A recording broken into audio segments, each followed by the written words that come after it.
Hey guys, welcome back to another video.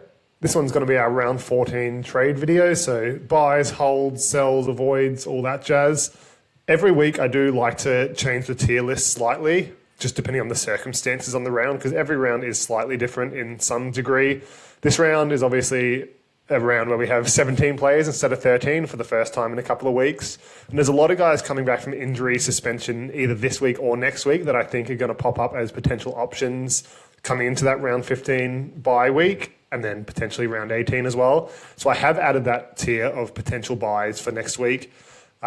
Just consider when you are making your trades this week, like there are a few keepers or lower cash down options that are going to present themselves that you probably want to consider into your buy planning. So someone like a Preston is coming back on edge next week, and whether you get him next week or not is another question. He might play Origin and things like that, and he is quite expensive. But they are considerations you have to make when you are assessing the options on the board this week, because some positions don't have a ton of super favorable options, and I just don't want you to rush into options that are great this week when there's potentially better ones next week. So yeah, for this week, we'll have that category. It's not always the case, but yeah, you guys seem to like these tables, and I do change them each week. So hopefully that's of interest to you.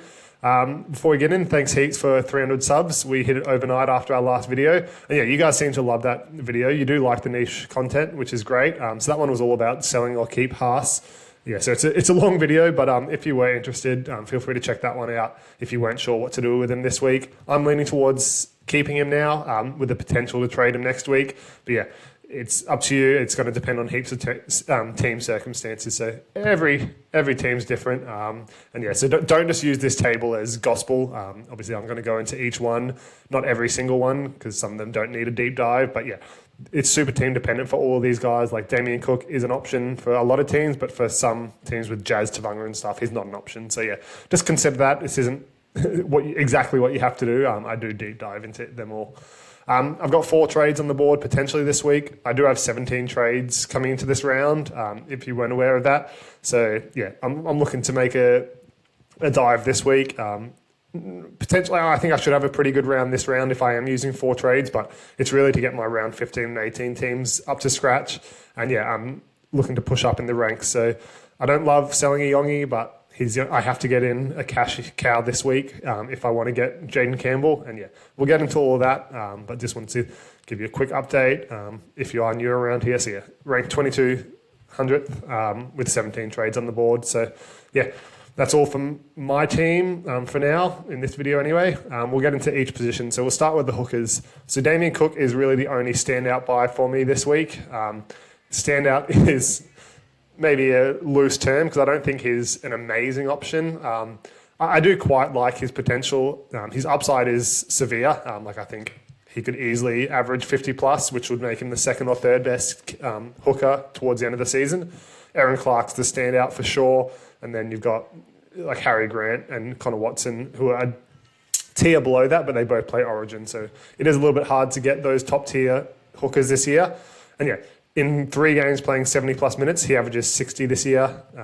Last year, 61, 58, 67. So yeah, if he's getting 70 plus minutes, then happy days, and he's an outstanding buy. But obviously his minutes are all over the place.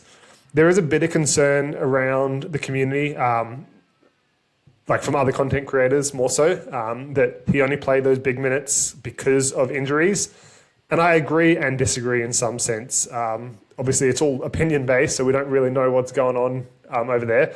But they were both edges. So Dylan Egan obviously came out after like 2 minutes, tearing his ACL. And then last week, we had Jaden Sewer come out after 28 minutes or so. So yeah, they did disrupt their forward rotation, but it looked like Cook was going to play a bit of middle anyway. He's not really in a set position when Little comes on. He sort of roams around the middle of the pack, so I don't see how an edge coming out affects it too much. Obviously, they're all part of the forward rotation, so it does play some effect. And yeah, maybe he would have played 65 instead of 76 minutes, but I think it's pretty clear they want him to play a bigger role. He's actually only played like 3 games below 58 minutes. So I think it's pretty safe to say he's going to play 60 minutes plus. They did win both these games as well, which is a good sign. I think they won that Broncos game. They definitely won last week. So yeah, I think them winning with him playing bigger minutes is a good thing.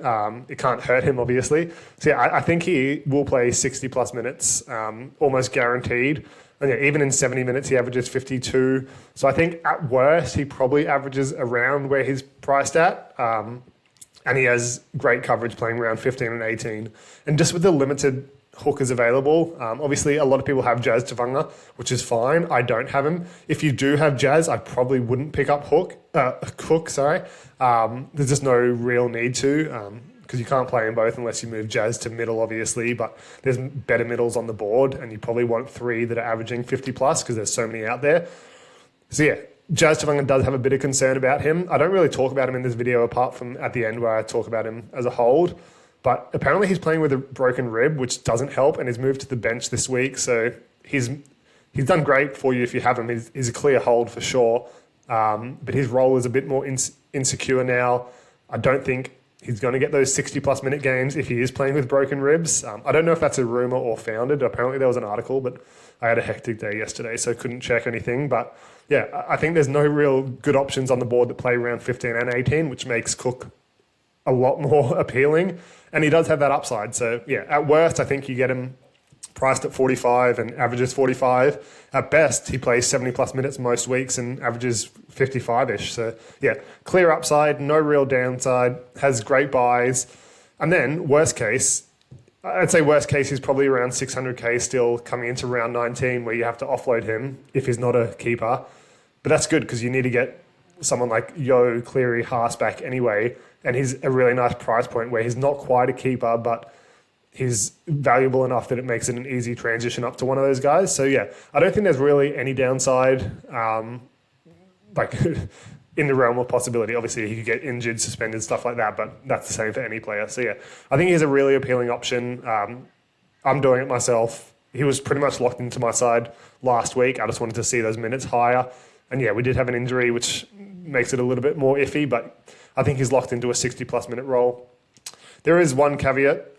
Reece Robson is a potential to miss Origin 2, but I don't think Cook's the next up. I think Watson will come from the bench to the starting side primarily, and then they've got Appy, Coruscant, stuff like that, or Blake Brayley even potentially, who are probably above Cook now. He's getting a bit older, so yeah, not too stressed about that one, but it is something to consider lightly, I guess.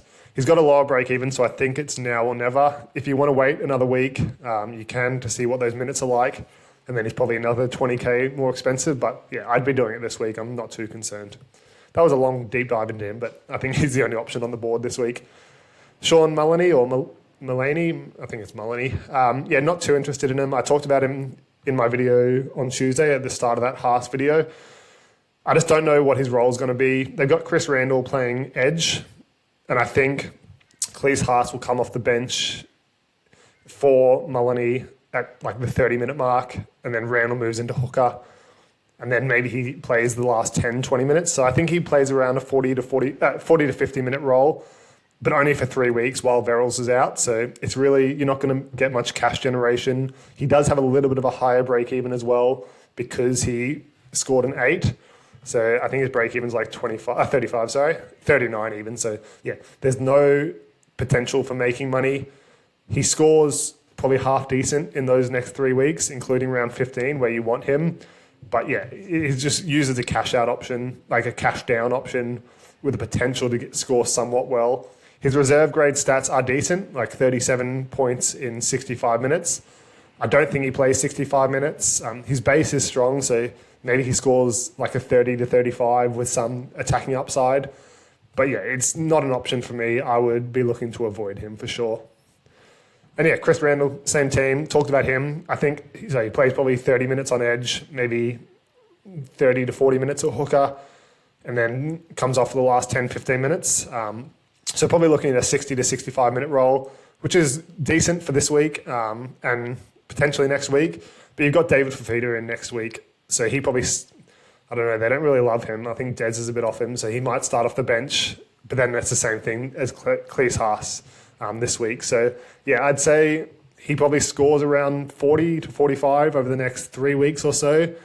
But again, he's got like a 30 break even, so he's not going to make too much money. And then he goes back to a bench role and he's a bit of an awkward price then, and you have to get off him around maybe 16, 17 when Verrills is back. So yeah, his data at second row is good, averages 43 in 72 minutes, but that's not the role he's going to play in my eyes, and it's only a 3-week rental as well before he goes back to the bench where the scores are going to be lower and he's going to probably output is going to be lower than where it's priced at. So there's no clear path to him making 150k long term or averaging 10 plus points above 32 where it's priced at long term. So yeah, he's just a rental and I wouldn't do it personally.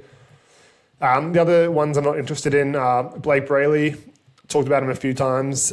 If you were going to get him, it was going to be before round 12. He's not one of those end of season keepers. He's a tier below. He's close, but yeah, not quite, with Connor Watson and Harry Grant going to be available at some stage. Reid Marnie, I was interested in him. I talked about him coming into round 12, but now with Lachie Galvin coming across, there's rumours that maybe Marnie's out the door. Like, they don't really want him either. And we just don't know where Burton's going to go. I think they were talking about, hey, what's his name? God, this is terrible. I can't remember. Bailey Hayward, is it? Yeah. Who might be coming in at hooker now. So he's not going to play 80 most weeks, I don't think. He's an appealing price. He does play around 15 and 18, but I just want to see what that Lachie Galvin role does to the team, what reshuffles they make. And yeah, I don't think he plays 80, and he's only really an option if he does. So not interested this week. Hopefully Galvin comes into the team this week. He's like number 23, I think. So that probably means he is playing. So it'll be good to see how they reshuffle. It's the same thinking for Burton that I'll talk about later. He might be moving to centres and stuff. So just want to see what that reshuffle looks like. He's not a great option this week. Not many people are talking about him, but I just wanted to quickly mention that. But yeah, that's about it for the hookers. We'll get into the mids. For once, our backs are actually more jam-packed than our forwards, which is crazy. It's usually the opposite. So yeah, we'll talk about that quickly. Toby Couchman, I think he's a great option still. He's probably the most brought-in player this week. Yeah, easily. Priced at 53, so yeah, super low for the output we're expecting from him. It's 6 points below where he's averaging for the season anyway. And he does have a few games of lower minutes, like the 24. So even when he plays 50 plus minutes, he averages 67. So clearly underpriced. He's dropped a little bit of coin from where he was priced at his peak. He does have a high break even this week, but it's like a false break even given where he's priced at for the season. So let's say he averages even 60. You're only losing money this week, and it's not much. And I'd rather get his score in as well. So yeah, he's a pretty clear trade in this week. If you're going to do it, there's no rush, but I would personally be doing it this week, and I am doing it this week. With Jaden Sewer out, he's starting on the edge, and I think he plays 80 or close to. I just have mentioned I think it's going to be the Dylan Egan role, so 30 minutes in, like 25 to 35 minutes at edge, then Raymond Fatara-Mariner will come on at edge, and then Toby Couchman will move to the middle, and he'll play 40 minutes or so in the middle, and then maybe gets a spell with 5 to 10 minutes left at worst. At best, he plays 80 minutes. So yeah, not concerned where he plays. He's good enough where he can score well on the edge or in prop. So yeah, not concerned. I think he's pretty clearly going to be a 60-plus average guy. He came back early from that shoulder injury, which is a good sign given he re-aggravated it already before getting injured for a couple of weeks. So yeah, they must be pretty confident with it. And he played 80 minutes last week when the score wasn't that close. So yeah, really good signs that he's over that injury and he's super underpriced. So pretty easy trade in this week. Koloamatangi, yeah, he was obviously the most popular one last week. 70+% of top 1,000 owners bought him in. And yeah, like he's already 91% owned in the top 100. So pretty crazy stats there. He's still a decent option this week. Well, still a good option, really. The main concern is we saw Mitch Barnett get injured last week. So he's going to be out for Origin. He's torn his ACL, so out for the season. People are talking about Stefano being the one to come in for him.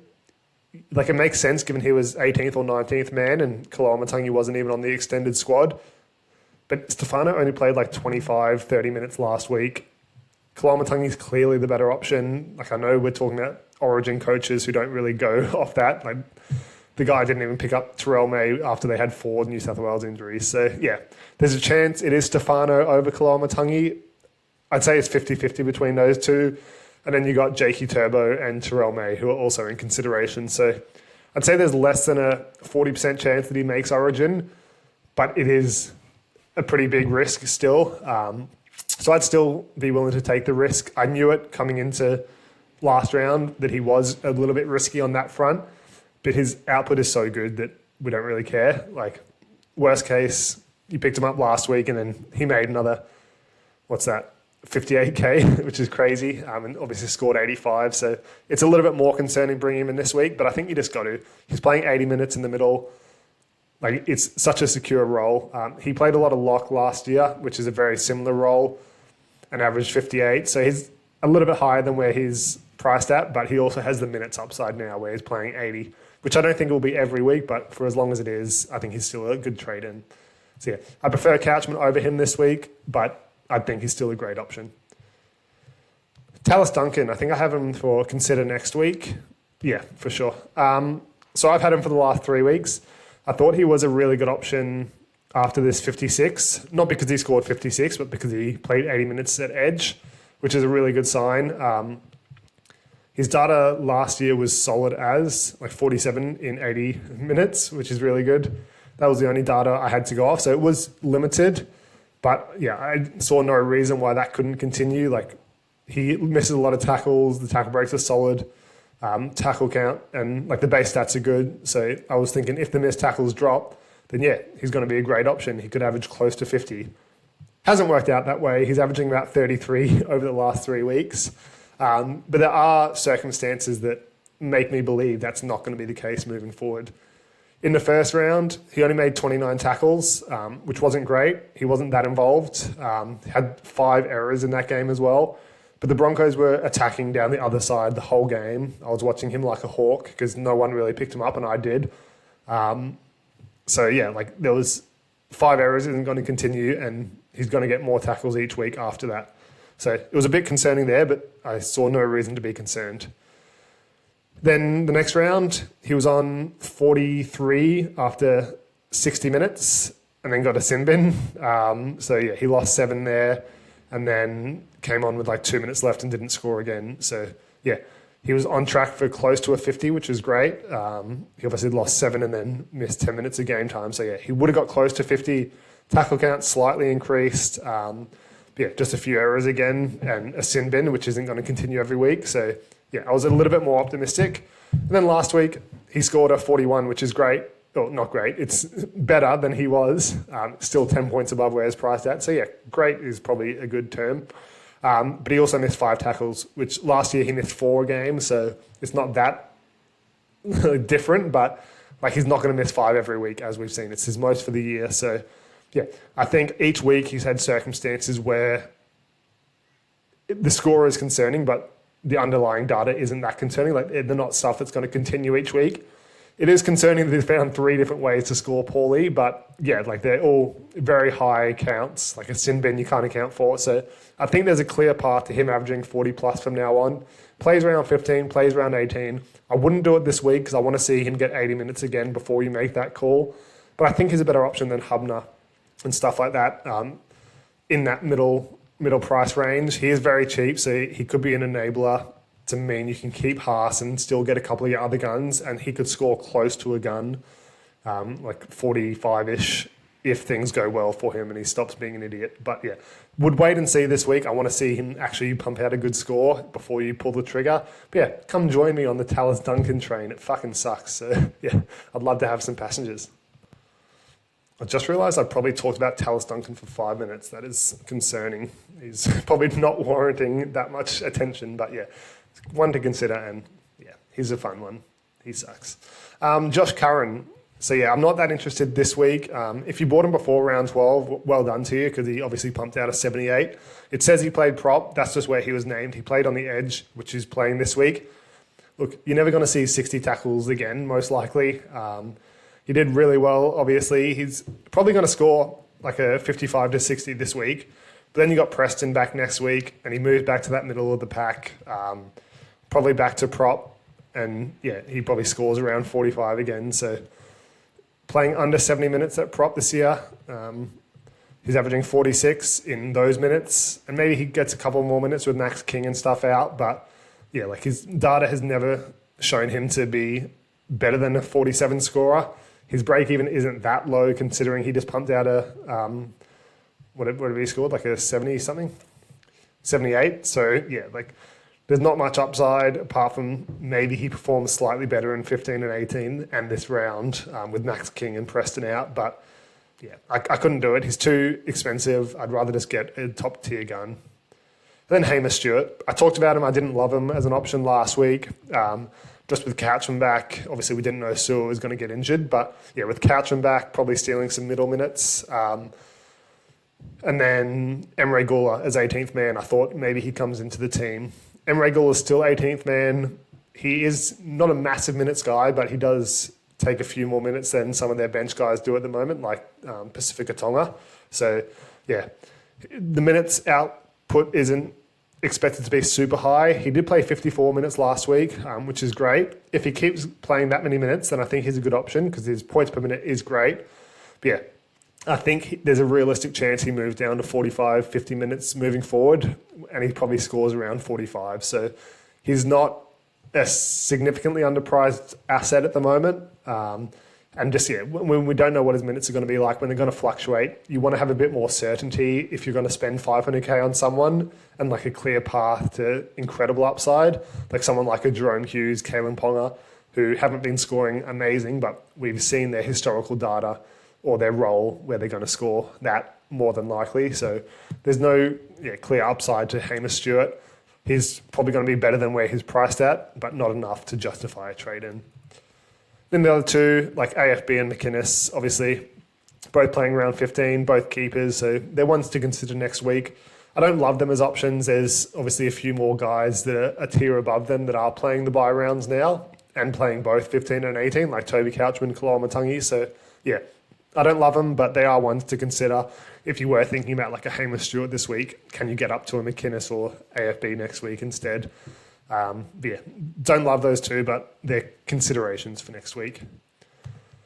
And that's it for mids. We'll get on to the edges. So there's only one standout buy, Ewan Aitken. I'm surprised to see him still so low. It's only less than 1% picked up this week. And he wasn't that popular last week. I think 30% in the top 1,000 picked him up, which is significant, obviously, but a lot of people went towards Koloamatangi, which I understand. But I actually thought Ewan Aitken was a better option, apart from the fact we all need mids for round 15. So if they were both had the same position, I would have gone Ewan Aitken over Koloamatangi. I obviously got them both, but yeah, Ewan Aitken's role is super secure, apart from when he moves to centre for injury. But I've talked about it heaps of time, that Rabbitohs pack is set in stone for the moment, as long as there's no injuries. That's why I picked up Tallis Duncan. I knew his role was going to be an 80-minute guy, assuming players didn't get injured. So yeah, as long as he's playing edge, he's a really good option. It's just like most great edges like Dylan Lucas and Fermor, they do have that potential to move to centre, which is concerning, but as long as he's playing edge, he's great. Averaging 61 this year, 50, okay, let's move these minutes up. 57 last year in a lot of games, 66, 49, 64. Like, yeah, long term, he's clearly priced above 55, like as his expected output, and he's priced at 48. He was priced at like 46 last week. So yeah, was surprised he wasn't that popular. Surprised he's not that popular this week. If he got centre dual, like a lot of people were expecting, then yeah, maybe he would be a little bit more popular. But yeah, it had come out a couple of weeks ago that he wasn't going to get it unless he played another game at centre. So yeah, I wasn't expecting it. I knew he wasn't going to get it. And I think he's still a great option. So yeah, I'd be buying him. Obviously, edge is a little bit easier to navigate this year. But yeah, if you need an edge, bring him in for sure. Jack Williams, what did I say for him? Not interested because he just doesn't play round 15 and 18. I was considering picking him up around round 12 if Horsburgh didn't make Origin, but it didn't work out that way. And yeah, I would have been stoked if I did pick him up, but it's just a bit too late now. His minutes are great. His points are great. Playing those extra minutes, he is clearly underpriced, even 60-plus minutes. Like, he is probably going to average around 50 to 55, which is enough to justify a trade-in because he's a fringe keeper, especially in the edge position. But is it really the time to pick up a guy who doesn't play round 12 and 15 when there's better options out there who do? Yeah, I don't think so. You've even got like a Ewan Aitken who plays 15 and 18, price very similar, who has the same upside that, plays the major buy round. So I just wouldn't be doing Jack Williams unless you don't care about buys, like you're a head-to-head player or something. Then I think is an awesome option. But for most teams out there, he's not going to be an option. So I'm actually surprised he's on that buys list, like more than Ewan Aitken. So a little bit surprising, but yeah, he's a great option. Just doesn't have a great buy schedule, unfortunately. And the only other guy is in the potential buys is Jacob Preston for next week. He's coming back from his suspension, so he should be healthy, should play 80 minutes again as per usual. He's a clear end-of-season guy, averaging 58. Will he play Origin? I doubt it as his first game back. I think he would have played if he didn't get suspended, but yeah, I think he misses out. I think he's a good option for next week, and that probably limits the value of Jack Williams as well when you know you have a clear-cut guy there. And then Keely and Suka, I think that's how you pronounce it, I'm not sure. I've talked about them in Tuesday's video. This role isn't secure. You got Lemuelu on the bench for the Dolphins, and Keely's data isn't that great, playing like a 50 to 60 minute role on the edge anyway. So yeah, I'd be avoiding him at like 290k. And then Suka, you've got what is he an edge? I can't remember off the top of my head, but I just don't think his minutes are secure. Oh yeah, because Alex Twal's suspended this week, and then Seyfarth's playing lock. So I think next week Seyfarth just comes in. He's back to the bench, and he's doesn't play round 15 anyway, so there's not much potential for him. His data in reserve grade isn't great anyway in the edge position, so I'd be avoiding him this week. He probably doesn't even play 80 this week anyway, so there's better options out there. Moving on to the backs now, and the halves is a very interesting position this week. You've got Jaden Campbell, who's obviously a winger fullback dual, and then Katoa, who are the standout options. I'll talk about Katoa for now. I think he's a great option. I wasn't in love with him earlier in the season, and now it's like, I like him now that he's priced at 57. It's a bit lopsided, like not really how you want to play fantasy, but I just don't believe in his data. I didn't believe in his data that much, but he's probably proven now that he is a standout option. Back before round 12 and like around that sort of 10 to 12 mark, I thought he was going to be the 6th, 7th best half at the end of the season.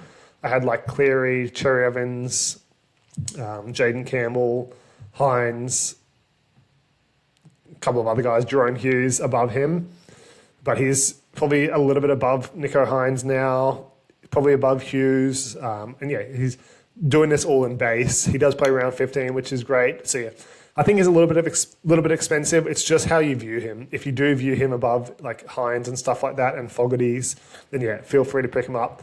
I wouldn't be doing it personally. I prefer Jaden Campbell significantly more. I don't know. Like he is great this year. He's obviously young, so he's got to improve. But like averaging 30, then 43, now 58, that's significant increases each year. And like his kick meters are the same as last year.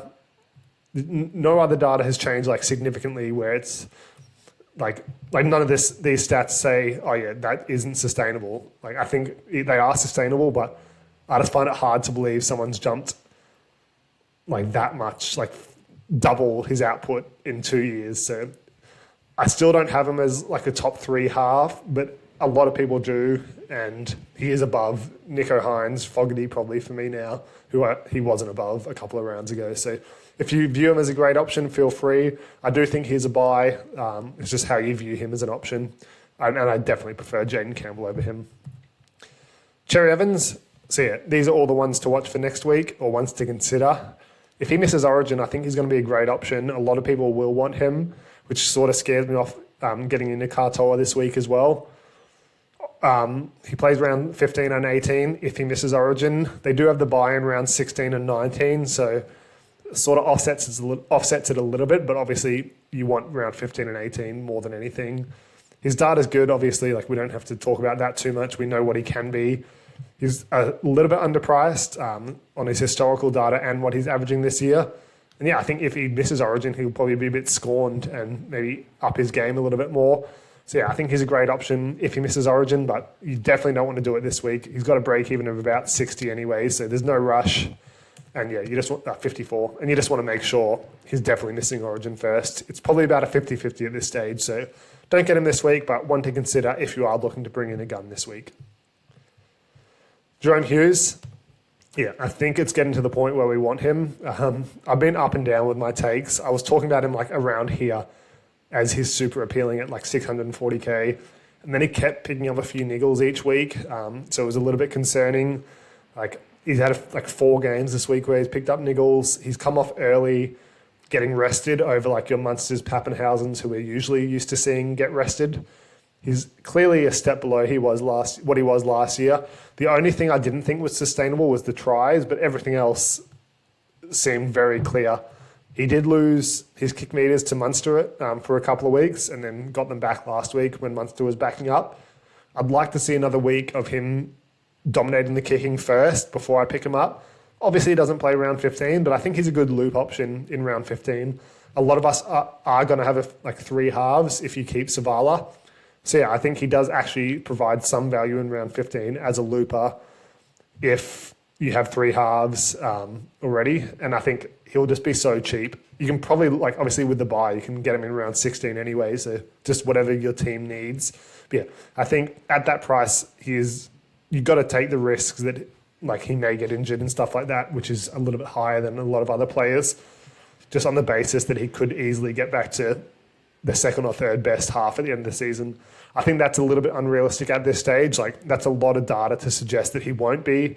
There's some terrible scores in there, like 2 scores under 20, a couple more scoring 30 and stuff. So a little bit concerning, but just like we took upside risk on Walsh, Ponga, like a lot of guys did, Tommy Turbo, like you're buying them because you know what they can be. It's not realistic to expect him to average 40.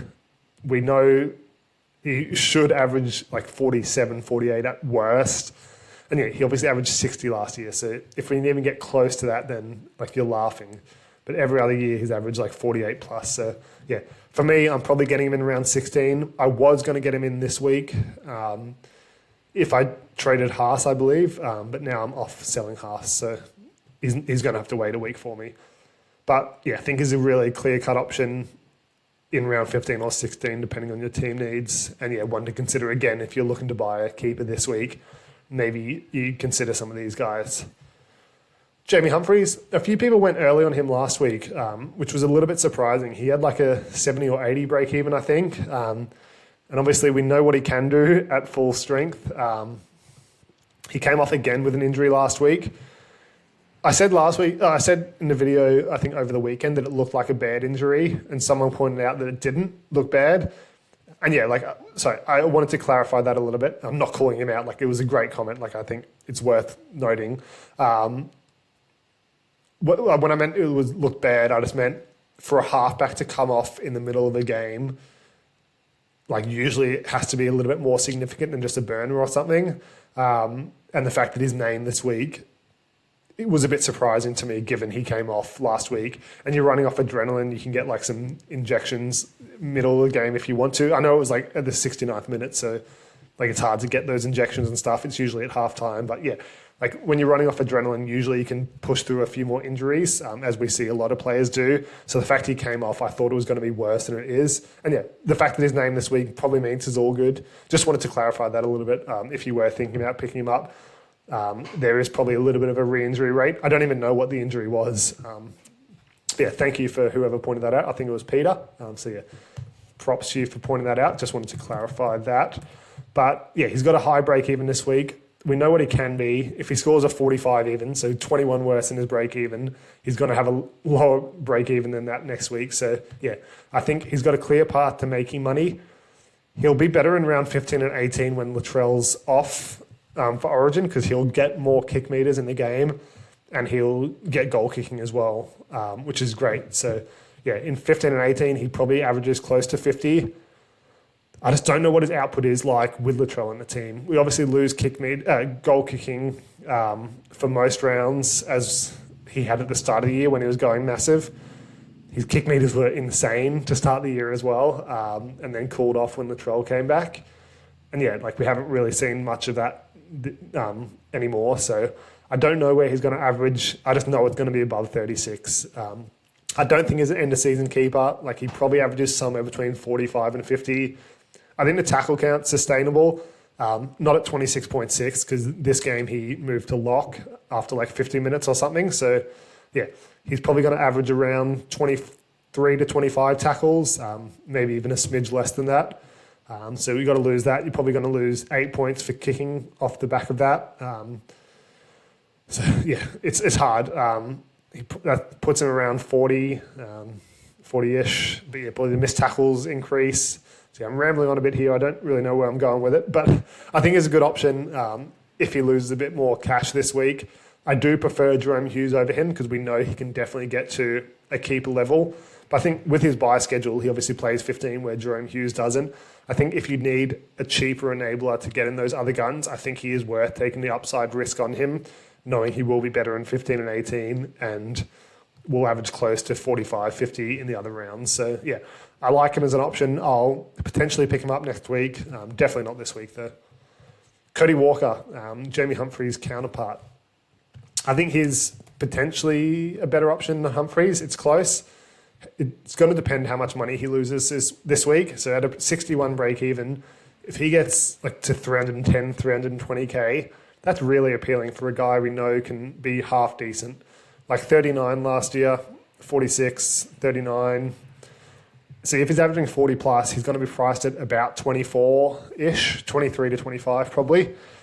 He's obviously been terrible this year, had a few injuries. But yeah, if he gets even close to 38, he's a good option as a cash down essentially. Like people got Hopway and stuff like that, and Iolu in round 12 and like looking into like round 12, 13. He's a smidge above that price and has potential to be a lot better, has potential for the cash generation, can provide decent scores in 15 and 18 as well. So yeah, I think I love him as an option if he gets close to 300K.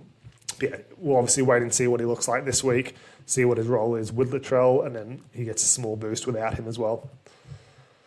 Nico Hines, I think I said avoid him. Did I? Yeah, not interested. I obviously have him, so I'm not too displeased with how he's going, but it's pretty clear he's not going to get back to a 58, 59, 60-point guy that we've seen in the last couple of years. His kick meters are terrible.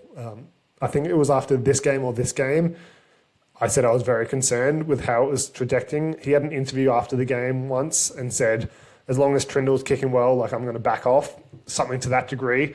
And yeah, we've seen it in most games that Trindle's been a great kicker and he's taken most of the in-play kicking. And in previous years when Hines was at his peak, he was kicking like 300, 400 meters, which is not anymore.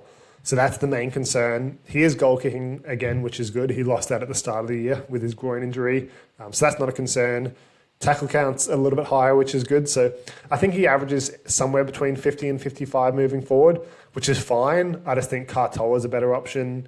Campbell's a clearly better option. And then we have cheaper guys who aren't going to perform too far removed from where Nico Hines is performing at the moment.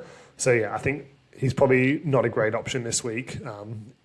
And he has a high break even as well, I think. Let's have a look. Yeah, 68K, so he could even get cheaper for next week. Yeah, not much interest there. I hope he does well as he's in my team, but yeah, I just wouldn't be looking to pick him up. Matty Burton, I talked about him a couple of weeks ago thinking he was a great option. But yeah, as I mentioned with Reid Marnie, with Galvin coming into the team, there's rumours Burton is going to move to centre, which is a bit concerning. Like, you don't want him at centre. So we'll see what that looks like. If he is still playing in the halves, Lockie Galvin gets injured or something to that degree, then I think he's a great pickup in round 15. But until we see what it looks like, then yeah, I'd be avoiding for sure, especially with like these three being similarly priced or even cheaper and have the same upside that Burton does. So yeah, that's it for halves. I think I rambled on a bit there, especially about Jamie Humphries. Hopefully it made sense, but yeah, we'll get into the centres now. Nathan Lawson, he's probably my favourite cheapie on the board. The 38 is great, obviously. He had 7 tackle breaks, 180 metres, which is strong. He did have a line break as well, which is about 40 metres or so, and then 3 or 4 tackle breaks. So you're not going to expect that every week, so that probably takes 10 to 12 points off his score. So about 25-ish in base, which is solid for a winger. he doesn't have much data before the season, like in reserve grade, so it's a bit hard to project where he'll score, but he'll get a few tries mixed in. Hopefully we get lucky and he scores a few in the next couple of rounds, which really makes or breaks how like outside backs go with their cash projection and stuff like that. But yeah, I think he's cheap enough as a cash out who plays around 15 and 18, so there's clearly upside to him. There's not any significant cashies available at the moment. There hasn't been for about a month, so it makes him more appealing. But I think, yeah, he's got clear upside. I wish he was a winger fullback as well in fantasy. He's not going to get that until, like round 20 or something where they do the next one. So that's a little bit annoying, but yeah, I think he's still a great option and probably the best cashy available. Ideally, you'd wait till next week, but I think a lot of teams are going to need a cash out or like a cheaper option this week if they're going to afford who they want for this week and next week. So I'll be picking him up. Don't necessarily want to, like I'd love to wait another week to see if any other cashies are available. But yeah, I think I'm going to pull the trigger and I don't think there's anything wrong with doing it too much this week. Ruben Garrick, where have I put him? I am actually blind. Yeah, potential buy next week. Actually, I'll talk about Herbie as well. Yeah, obviously he's super popular. I think he is still a good option. Same as Katoa, plays round 15 and then has a buy. But I think if you need a centre from round 15, he's probably the best available. Bo Fermor potentially, if he misses Origin. I think the only likely options are Fermor either starts at edge for Origin or misses out. There's rumours that came out yesterday or the day before that they're looking at either taking off Bo Fermor or Trent Liero from the bench, which is good, a good sign for Fermor.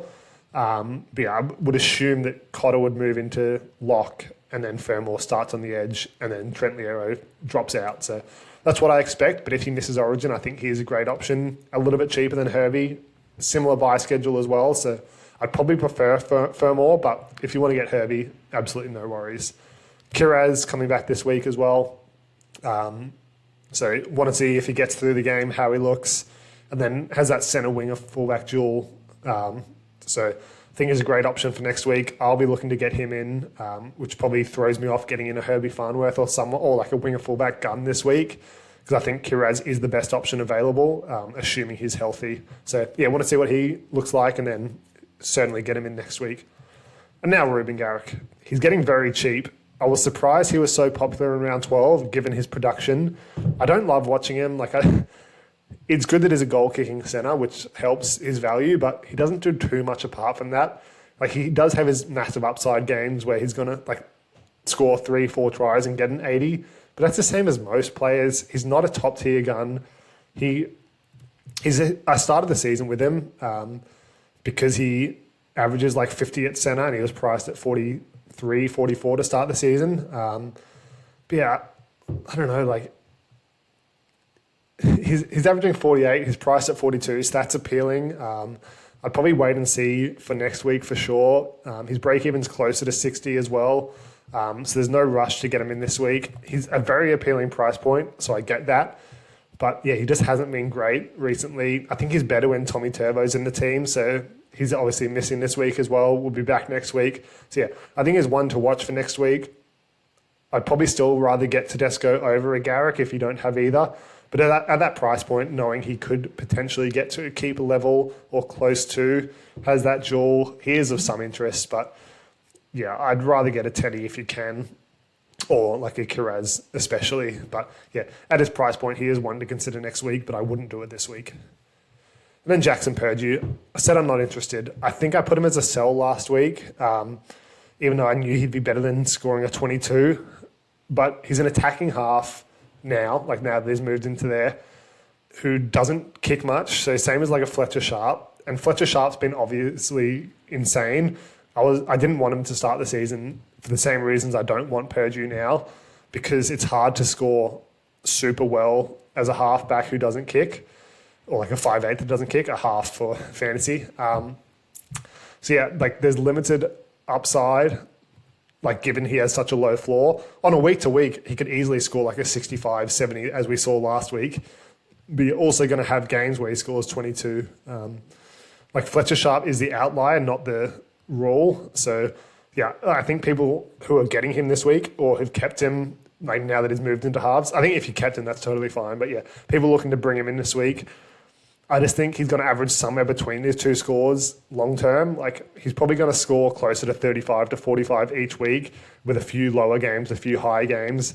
And so he'll probably score around 40 to 45 on average, which is not that dissimilar to where he's priced at now. He does play around 15 and 18, which is great, obviously. So yeah, maybe you should have kept him last week. So maybe that was a bum steer advice. So apologies for that. But I just thought at his price, like there was clear upgrades available last week, like to Ewan Aitken, Kalamatangi, who are obviously different positions, but we've got to make more money than Purdue was projected to make over the next couple of weeks. So like there were clear upgrades available. There's clearly better options for the buy round coverage as well. Drinkwater isn't that much more expensive than him and is a clear gun who could easily average 55 or 60. So yeah, I wouldn't be looking to buy him now. There's not too much upside. If you kept him, well done. You can probably expect him to average 40 to 45 moving forward. But if you haven't got him or you sold him already, then yeah, I have little to zero interest in picking him up. Moving on to the winger fullbacks. So yeah, Jaden Campbell, a clear buy. I don't even think I talk about him, do I? No, I don't have a tab open for him. I was going to pick him up last week, but then he moved to fullback. His historical data was about 45 at fullback. Obviously, he's a better player now, but I thought somewhere between 45 and 50. He is named at fullback again this week. I haven't heard if Brimson's got cleared yet. They're appealing his 11-day stand down. So there's every chance he moves back to halfback this week. If not, I'm almost certain he'll play halfback next week. So I'm probably picking him up this week, even with a higher break even. I think it's around 60-ish. Yeah, 66. But when he plays halfback, I'm expecting him to average 60. He scored 64 at fullback last week, but that was, he scored a try, 2 try assists, 3 offloads. So I don't expect that every week.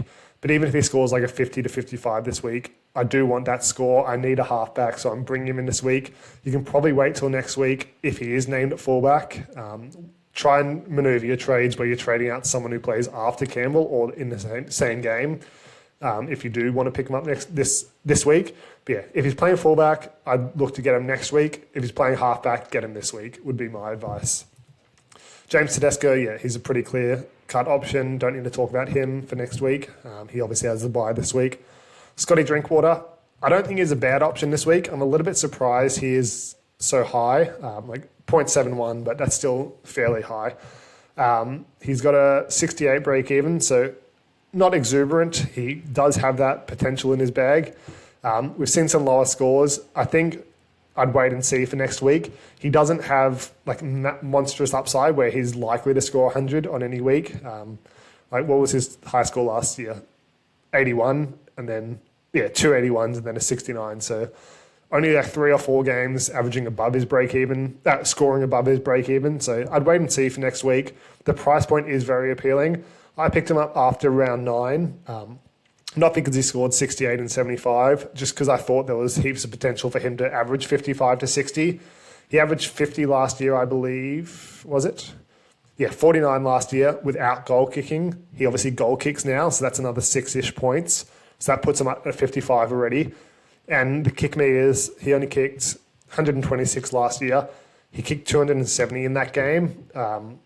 And he was kicking like predominantly the in-play kicker from their own line and from inside their own half. So I thought that would continue. It didn't for 2 weeks, but then came back last week, which was great. With Purdue in the halves over Jake Clifford, I think he gets back to that 200, 250 each week. So that's another 2-3 points as to where he averaged last year. So that puts him at 58, 59. So that puts him in the upper echelon of keepers in winger fullback, the second best after Jaden Campbell. So yeah, he hasn't been great lately, but I think he is a clear buy next week, especially with that buy schedule and not another buy till the last round, which is crazy. So yeah, if you haven't got him, you can go this week, but I'd prefer him next week. Kalen Ponga, yeah, this one's pretty clear. If he misses Origin, he's a pickup next week. If he makes Origin, he's not. And we probably don't get him for the rest of the season because he's probably going to be closer to 45 by the time we want him in our teams. But yeah, with Reece Walsh back, I think there's a potential that he does miss Origin. He wasn't great. And yeah, they need to make a change if they're going to do any damage in game 2 in my eyes. So yeah, same as Cherry Evans. I think it's a 50-50 that he makes it. And if he doesn't, he's a great option. Obviously, you're not doing it this week as well because you want to see he's got a higher break even still. So he's not going to make too much unless he gets an 80. Yeah, just wait and see. If he misses Origin, he's going to be a great option for next week. Same as Walshy. A few people have picked him up as well, which is a bit crazy. Like first game back from injury. Yeah, he's a super appealing price. I picked him up in the game he got injured, which was awesome. But yeah, like I think, again, if he misses Origin, he's a great option. Probably not even next week. I just wanted to include him on this list, like so you're aware that he is an option. But he's got to buy next week. So if he misses Origin, round 16 is probably the time to pick him up. If he doesn't play in game 2, I doubt he plays in game 3. Like there's no real risk to bring him back in. He's not super young. He's had experience in the team, so they'd probably look to either run the same team or blood new guys. So like maybe a Hammer at fullback or something to trial that. So yeah, if he doesn't play game 2, I'm pretty confident in saying he wouldn't play game 3 unless Billy Slater just didn't trust him coming back from injury. But yeah, here's another great option at a cheaper price point for winger fullback, which probably puts you off buying like a Tedesco or someone like that. So yeah, just ones to consider when you are picking up a fullback this week. Lehigh Hopewade, I don't think he's on the Who's Hot list. He is actually, surprisingly. Yeah, obviously he came off a 71 last week, which is great. He's got fullback this week with Tommy Turbo out again.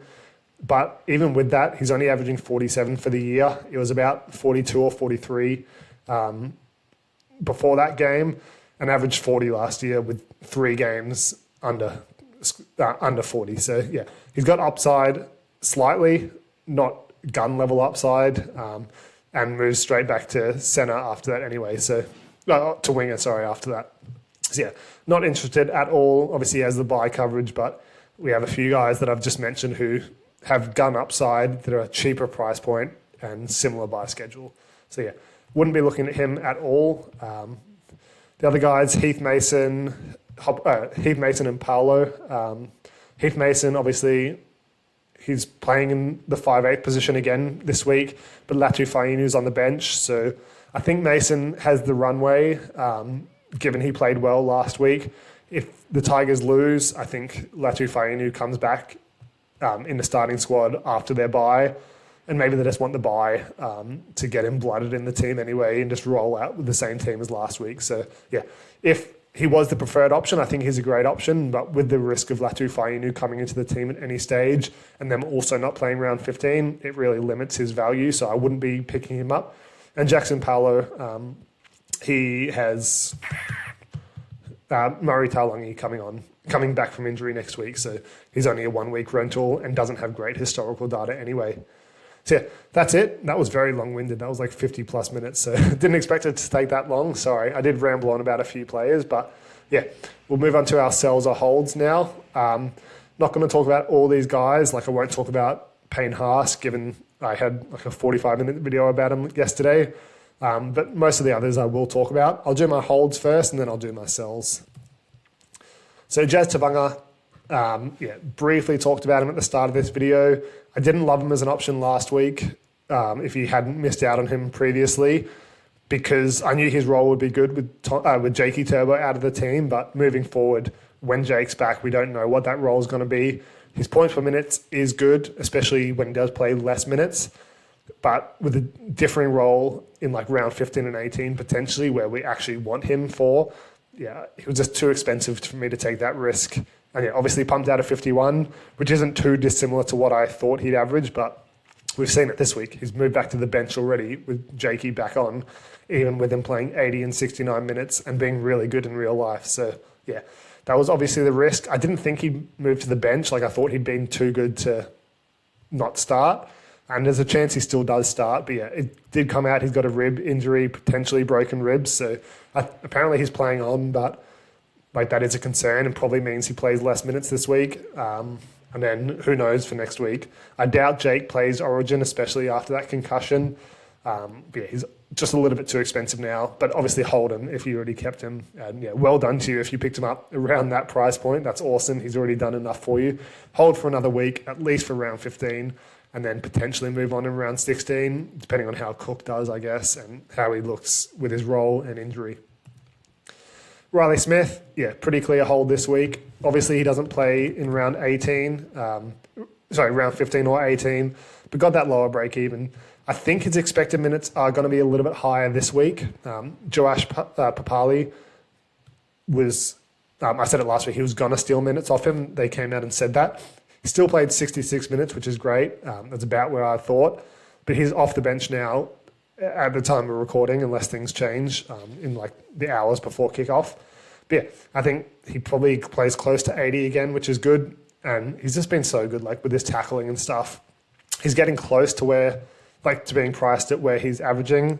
And after another week of price increases, he's going to be priced at about 41, 42. So you can probably look to get off him next week, even knowing you're probably going to be leaving a little bit of money on the board, just because if you're getting in someone who plays round 15 and 18 for him, that's going to be a lot more valuable to your team than the 30 to 50K you miss out on him. But for this week, just ride him. I'll probably be playing him this week, or at least looping him, especially if I think he's going to play 80. So easy hold this week and then reassess next week. Lockie Hubner, I've kept him as a hold. Just with that break even, it's not disastrously low, like at 30. Disastrous. You get it high, not low. I think you could easily hit that 30. I have no issues if you want to sell him. I just think there's better options on the board to sell this week, like Munster, Kartonga, Horsburgh, Toya, Jenkins, like stuff like that are better sells than Hubner. But have no issues if you do want to sell him. He's probably going to make another 10 to 30K, given his role at the moment is only 40 minutes. So kept him as a hold, but absolutely no issues if you do want to sell. Zach Hosking, I was surprised he's so highly sold. I think it's like 1.7% have looked to sell him. And I get it, like he hasn't scored too well. I'm not too concerned. Like his historical data is really good, playing 60 plus minutes on the edge. Hasn't been great this year, but still averaging 49 and is priced at 43. 81 last year, playing 80 minutes though, only 2 games. Then 54 in 73 minutes, 61 in 80, 56 in 73. So I think it's realistic to expect he'll average close to 50 moving forward. Here's a nice price point where if you do want to offload him instead of like a Payne Haas, you can make upgrades. But I'd give him another week for sure. Obviously, he doesn't play round 15, which isn't great, but we have a few edges available that do.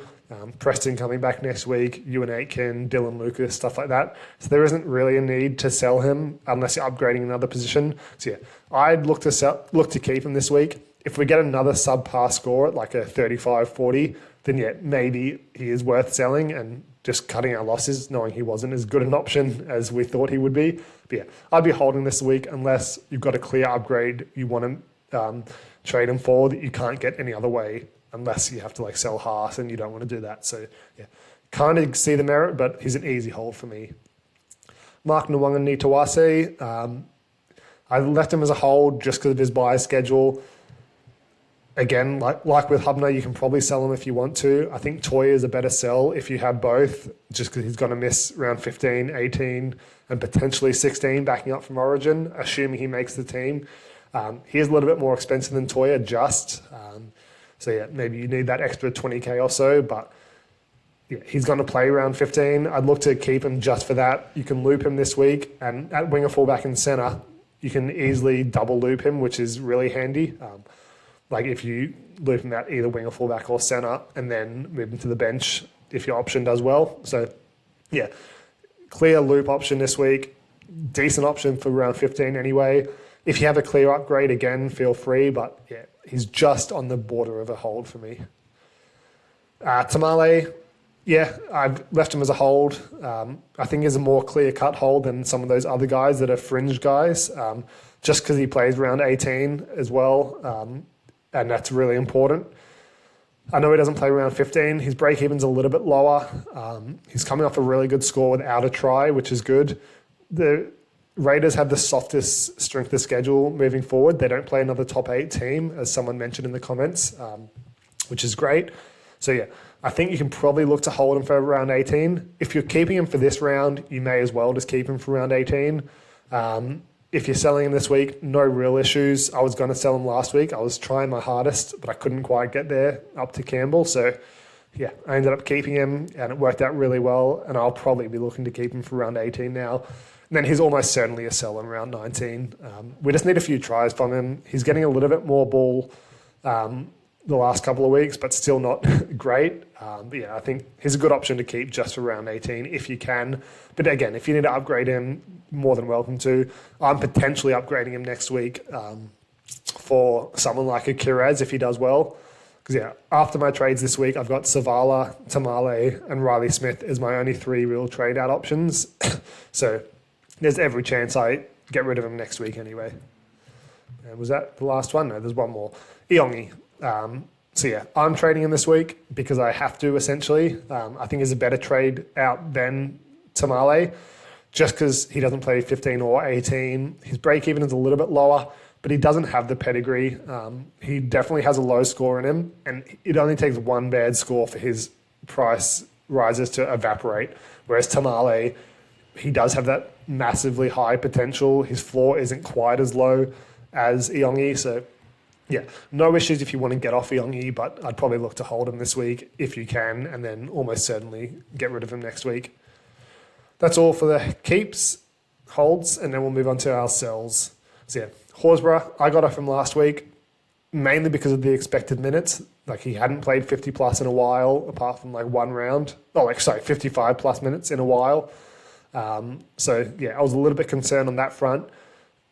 And yeah, we saw him play 40 minutes last week. I don't think that continues. He's playing lock this week, which is great. But I think that's just with Josh Papali'i playing his milestone game. He's going to start just for that. Then he'll go back to the bench in the next game. Horsburgh back to prop. And his data shouldn't change too much. He does have a few games at lock anyway. And yeah, he was slightly better, but nothing crazy. There's clear upgrades available who do play round 15. So yeah, easy trade out for me. If you want to keep him, fair enough, but no, you're going to lose a little bit more money as well holding on to him. And is that worth it when there's guys averaging similar or better who are going to make money this week? So yeah, I'd be trading him for sure, but up to you. Kidione Kartonga, yeah, after these 3 games, we thought maybe he had a path to being a borderline keeper. And I think he potentially still does. But it's not a super realistic chance that he averages 50 plus or close to 50 for the season. So he's a nice price point. Doesn't play around 15 or 18. So I think he's an easy sell. Just because he's a little bit higher than the other mid-rangers as well, like a Lockie Hubner. So you're going to be able to afford better players by trading him out. Doesn't play the bye rounds. I think he does average close to 45, 47 moving forward. So he is slightly undervalued, but you've got guys better who are going to make similar money who are keepers. And yeah, I'd just be looking to get rid of him because he doesn't play the buys. Cam Munster, he's less owned. But yeah, I think he's a pretty clear upgrade. You can probably keep him this week if you want. Like he won't lose too much money. He does have better upside. Like he used to be a keeper. Even last year he was close to a keeper, like averaging 50. He's averaging 49 this year. So yeah, if you want to keep him this week, fair enough. But he's at that price point like Horsburgh where you can make clear upgrades for a keeper where he's probably not going to be one and misses 15 and 18 through Origin. So yeah, I'd be looking to upgrade him if you haven't already. Rob Toyer, yeah, like he's great if he doesn't play Origin. I thought he wouldn't play game 2 just because the only reason he made it was because Cobbo and Taulagi got injured. But he did make it over like a Dane Gagai and Jackson Purdue. And he looked actually really good in Origin 1 despite Queensland being terrible. So yeah, I think he's almost certainly going to play in game 2. You can keep him as a loop option this week and wait and see if you want to. But for me, I need his money to upgrade other positions. I want to trade him over like a Tamale. So yeah, there's every chance he misses 14, 15, 18, 17 as well. And then is backing up in round 16 if he even backs up. So yeah, he's not going to play many games. Use him as a loop option if you need to this week. But if you don't, look to upgrade him in my eyes. And then Tommy Jenkins, yeah, he's a little bit less like lower price. So it's a little bit harder to upgrade. But if you want to use him as a downgrade or something, he doesn't play around 15 or 18. There's no rush, but it's such an easy week to make upgrades this week, and you need the money to get there. So, yeah, I'd be looking to sell him. And that's all. That was a very long-winded video. Apologies about that. I wasn't expecting to go this long, but yeah, that's it for me. I might have a video out later discussing my trades and stuff like that. I'm not sure if I will do that or not, but unless things change too significantly. But yeah, we'll see. Best of luck this round, guys. We'll see how many trades everyone's making. I think some people are saving them if they don't have too many available, but if you do have heaps on the board, I think it's a good week to make 3 or 4 and then look to solidify your round 15 and 18 teams. So yeah, good luck this week, everyone, and we'll see you next time. Bye.